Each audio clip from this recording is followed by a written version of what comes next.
there's not sensitivities around that as often as there is with suicide. And so how do you approach the obituary? How do you approach at school, the empty chair, or at work? I mean, are we acknowledging when a kiddo dies by cancer the same way that we acknowledge if they die by suicide? How do we memorialize a person when that happens? And then how much do we share if we do know anything that led to this decision or this struggle? And so there's just an extra amount of intensity around death by suicide. And so there really does need to be sensitivity in the support with that, and a recognition that this isn't just losing a loved one. This is also a trauma that they've experienced. Welcome to the With You at Every Step podcast. We address your healthcare questions and help you navigate life's challenges. Our guests share their expertise and real-world advice related to care for older adults, grief and healing, and pregnancy and parenting. EveryStep is a nonprofit healthcare and human services organization offering dozens of programs that are there when people need us most. Learn more about our free and low-cost services at everystep.org. Thank you for listening. And here is our host, Polly Carver-Kimm. Thanks for joining us on the program today. Our guest, again, is Ashley Mori. She's the Director of Grief and Loss Services at Amanda the Panda, one of the programs of EveryStep Grief and Loss Services. And Ashley, I have to ask you, since I'm talking about Amanda the Panda a little bit, you know, I grew up in this area. Well, I didn't grow up, but I was an adult in this area. And so I knew what Amanda the Panda was. But if there's someone who's new to Iowa, and they're wondering, what is Amanda the Panda? I hear that a lot. Can you give us just kind of a brief history of how that name came to be? Yeah, so Amanda the Panda has been around since 1980. Joanne Zimmerman founded it really to help kiddos with pediatric cancer at the beginning. And she had camps for kids that were experiencing pediatric cancer. And she had a mascot that she wanted to have there, and she looked for a name that meant with love, and that was Amanda. So Amanda the Panda was born as the mascot and the name of the program. And so after a few years, really what she learned from doing those camps is that there is collective grief and there is family grief, and the whole family needs served as well. And so Children's Cancer Connection really took over the specific kids' pediatric cancer camps, and Amanda the Panda began running camps in general for those ages 5 through the lifespan when they've experienced the death of a loved one. And then from camps grew support groups, and from support groups grew school groups, and from that grew holiday programming and socials to have fun and grief after you've lost someone, and all sorts of other supplemental programming throughout the years. So wow, it's really expanded since 1980. It has. It's a great legacy, and it does. It seems like our programs at EveryStep just keep expanding and becoming more useful for those who are grieving around us. And one of those topics, unfortunately, is suicide, which is a situation, a topic, a phenomenon in society now that, used to, I'm probably giving away my age, but it used to be, wow, somebody took their own life and it would be an outlier. It was very unusual. And now I think most of us at least know tangentially someone who has gone through a suicide as a suicide survivor, knowing someone who has died by suicide. And that brings with it a whole special realm of grief support services. And EveryStep has really stepped up to that challenge. So we'll talk about some of the resources that we have too. But gosh, that is so hard as a person standing by and watching somebody suffer that kind of grief. So how can we help a suicide survivor? And that's the correct term, isn't it? The person who is living after the death by suicide by a loved one. Is that correct? You're a suicide survivor. That can certainly be the term used. The only thing I would add to that is to make sure that the person that you're talking about, if in specifics, feels comfortable being referred to that way. It's appropriate, but not everybody likes that terminology either. So it can be specific to individuals as well. I love that you just said that, Ashley, because we get so caught up in names and labels, and we think this is the right way to say it. I won't offend anyone if I say this. But really, it's all about an individual and just what you just said, just seeing how they feel about things. Yeah, just asking. Just an aside there I had to throw in. But what are some of the misconceptions about suicide? I think we all kind of have in our mind, oh, well, I understand, what happened there. And really, no one really understands, do they? Even the people closest to them. Yeah, there's a lot of misconceptions when it comes to suicide. And I can kind of run through a few of them that come up more often than others. But by no means would I be able to cover all of them, because it is definitely interesting what people will come up with in terms of trying to understand and grapple with the loss with suicide. So I think one of the ones that we hear really often is that those that die by suicide are selfish, and that they, should have thought about how their actions impacted other people and that they didn't. And it's really quite the opposite. Sometimes suicide can be an impulsive decision and they're not even thinking about anybody else. And other times, the majority of the time, what we learn is that they really were doing what they thought was best, whether that's for other people or because they were really struggling and they didn't think that things would get better. And so it's really not, it's quite the opposite of being selfish, and expecting a suicidal brain to think clearly and to really think through how is this going to impact others is not something that necessarily happens. So it would be unrealistic to think that they were just being selfish when they died by suicide. So I think the other things that we hear is that they must have been mentally ill or crazy, or they were being bullied. Really, that's people trying to come up with a reason why this happened. And most suicides aren't because they were mentally ill. Are there some? Yes. But they could also just be incredibly upset and lack coping skills, lack support system. They could feel great despair. It doesn't mean that they were clinically diagnosed with, say, major depressive disorder. They could have just been in extreme distress and emotional pain.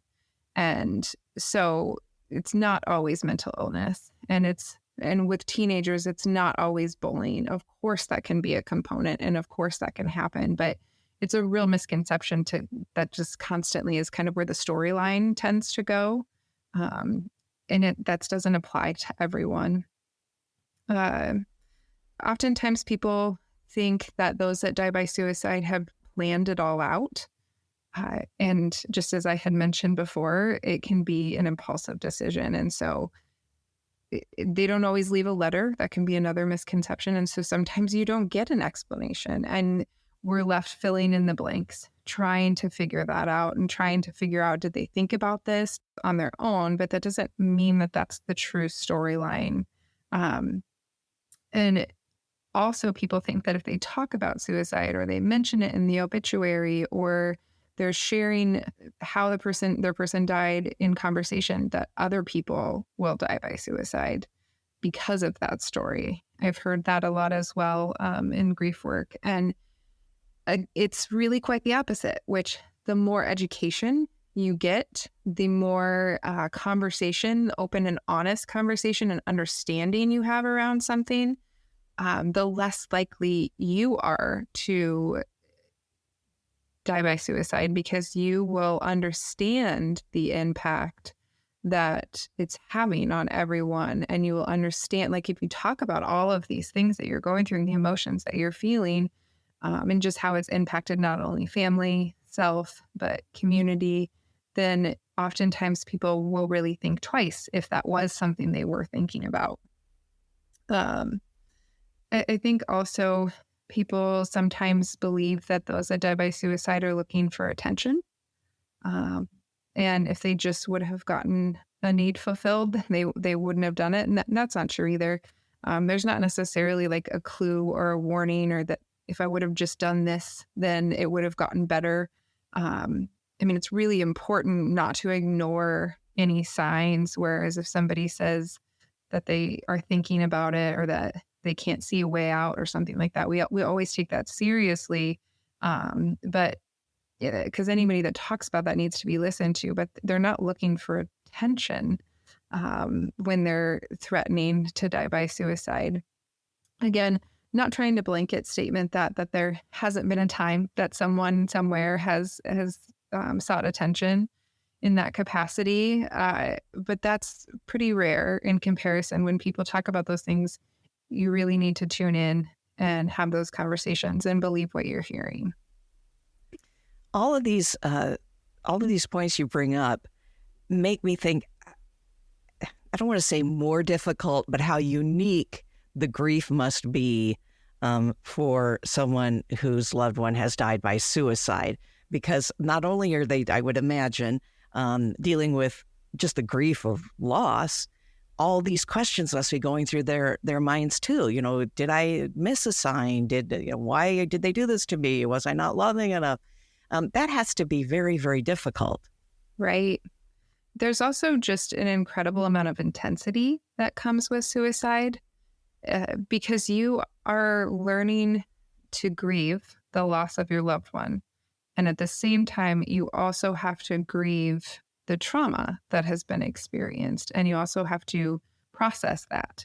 So it's twofold when you experience a traumatic loss.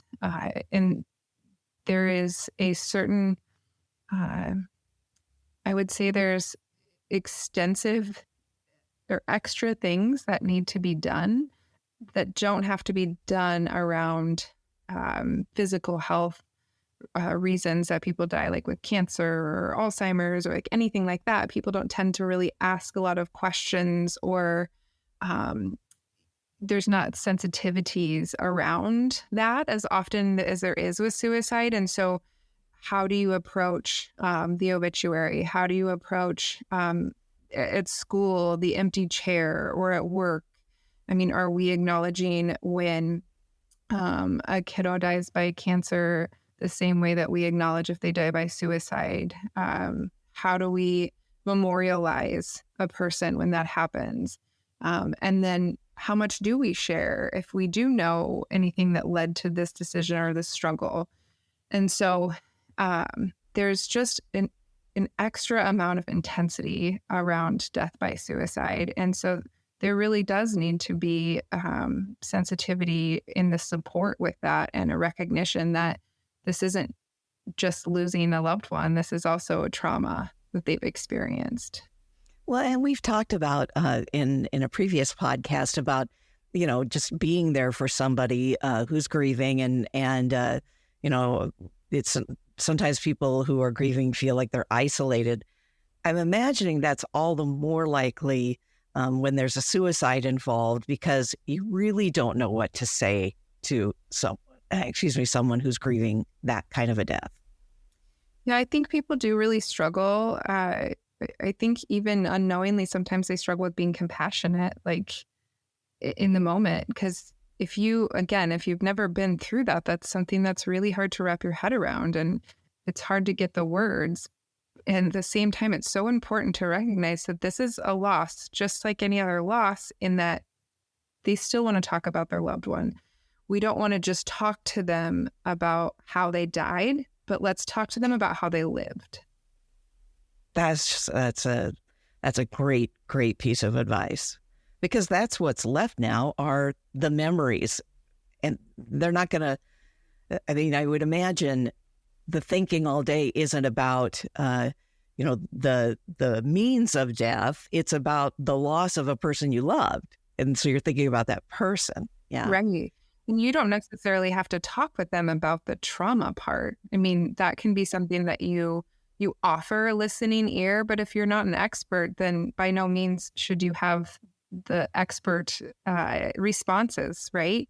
So you can just be there and listen, but you can definitely be there to talk about their loved one's life. We talked previously about how to talk with children about death. And unfortunately, children have parents who die by suicide. And how do you deal with that when there are children involved? I think just like the other losses that we've talked about, it's really about meeting them where they're at and being honest and encouraging questions and feelings and getting them supports, being aware of like what your support groups and all that kind of stuff are for them. But also in terms of supports, being aware of like faith and spirituality and how that's impacted, because people have certain beliefs around suicide and their faith. And so is that going to be a support or is that not going to be a support for them? Being aware of like holidays and anniversaries and all of that is different if they are still hold anger and resentment, or maybe they're really struggling with certain emotions. Maybe they don't want that acknowledged. So it's again, I think it's more recognition of that there's loss and trauma, and to be able to talk about that and how you have to process through both of those. And sometimes you process through them separately, and sometimes it overlaps. And kids need to be able to understand and see suicide as traumatic and help to name what traumatic means. And really, most often, the best way to explain that is to say that it really shatters a person's worldview.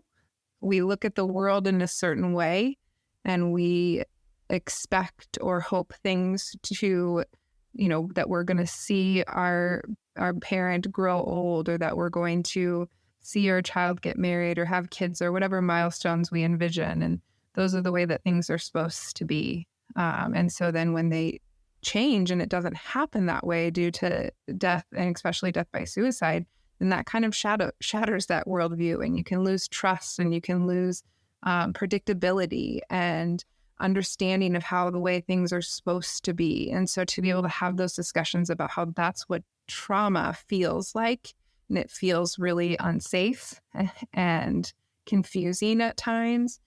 And then on top of that, you've also got the grief of the loss and the physical loss of a person not being there anymore as well. So I would say that that's the best way to have those conversations, and just to have respect for that need to grieve.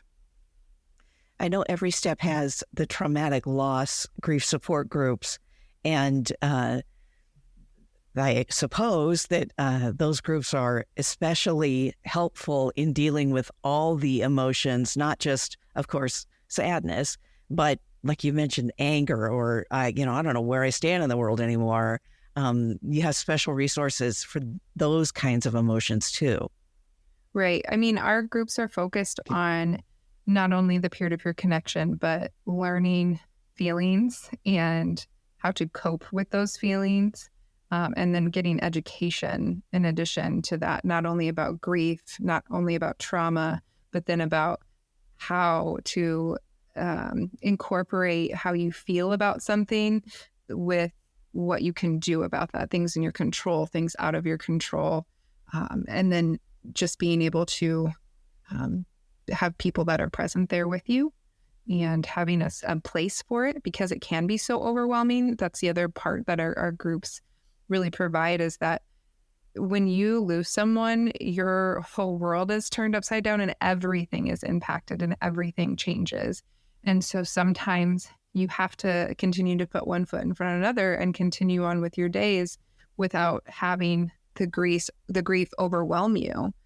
And so in order to do that, sometimes it's helpful to like compartmentalize that and have a space just for you to be able to completely dedicate to your grief and your loss. And that's what those support groups can be.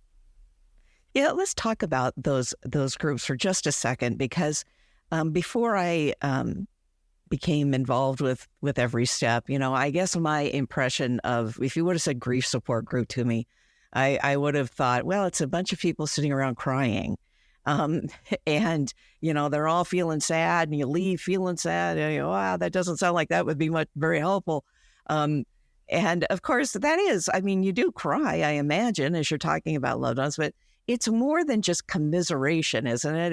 It's like you mentioned, finding tools to get you through that day-by-day process. Yeah. A lot of times people have that visual of like a church basement and people in a circle crying. And we do sit in a circle, and sometimes we do cry, but for the most part, it's a really intimate setting where you can choose to share your story of your loved one. And again, that story is completely your narrative to have. So you can share how they died, how they lived, anything you want to share about your loved one. And you're given that dedicated space in the group. Every person in the group is.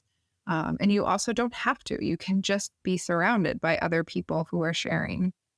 And then there's also an element of education where we listen to podcasts or videos. Maybe we read some excerpts from somebody who's gone through grief, or a poem or something like that. And we have different ways, different learning styles that we make sure are incorporated. We have art projects. Not everybody loves art. So then sometimes we journal. If you don't love to journal, then we'll just have conversation. Sometimes we play a game. There's all sorts of different ways that we can educate and learn coping skills in different ways that people learn. And basically you take what you need and you leave the rest. So if something's not for you, that's completely okay. But more often than not, the feedback that we get is that people really feel like they have a safe space. And even if they didn't enjoy the activity or what we discussed that day, there's rarely a person that doesn't enjoy being there for someone else or learning something new. So that's really kind of what a support group looks like, more than everybody crying and feeling pretty sad. Yeah. I've mentioned that I've had the opportunity and the privilege to talk with folks who have taken part in our grief support groups.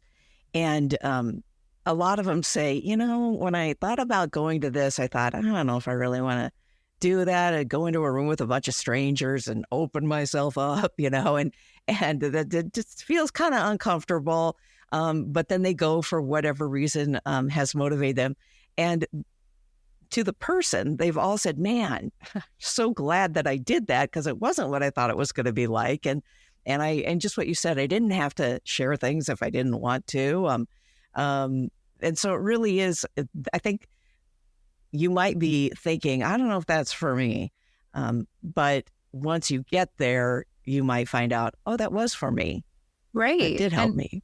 And oftentimes that is the experience. And we've also had it where people say, I tried it, it wasn't for me. I do prefer being an individual supports versus group. That's okay too, but you'll never know if you don't try. And I think, just like you're talking about, most people's experience based on feedback has been, I'm so glad I tried because it actually was for me. And it actually was the one thing that really helped to get me through.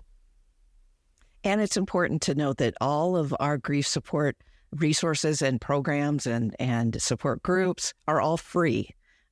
There's no charge. Of course, that's due to donations, of course, from generous people, from grants that we receive. But also, we owe a lot to our volunteers.